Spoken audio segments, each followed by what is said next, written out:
అదేవిధంగా అధ్యక్ష గౌరవ చంద్రబాబు నాయుడు గారు మూడవసారి ముఖ్యమంత్రి అయ్యేటప్పుడు వీళ్ళందరూ వచ్చి వాళ్ళ తాలూకా రిప్రజెంటేషన్ ఇస్తే సార్ వెంటనే చూసిన తర్వాత ఇలా కాదని చెప్పి వెంటనే వాళ్ళందరికీ జీతాలు పెంచడం జరిగింది అధ్యక్ష. అది 2017లో 8,500 రూపాయలు ఎవరికి ఇస్తున్నారో వాళ్ళకి ఒక్కసారిగా 18,000 రూపాయలు చేశారు అధ్యక్ష. అలాగే 7,500 రూపాయలు తీసుకున్న వాళ్ళకి 16,000 రూపాయలు చేశారు అధ్యక్ష. 6,500 తీసుకునే వాళ్ళకి 11,000 చేశారు అధ్యక్ష.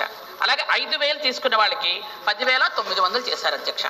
ఇది 2017లో, అంటే గత 14-19లో చంద్రబాబు నాయుడు గారు వాళ్ళకి 100% కంటే ఎక్కువ 8,000 తీసుకున్న వాళ్ళకి 18,000 రూపాయలు జీతం పెంచి వాళ్ళని గౌరవప్రదంగా ఉద్యోగాలు చేసుకోమని చెప్పారు అధ్యక్ష.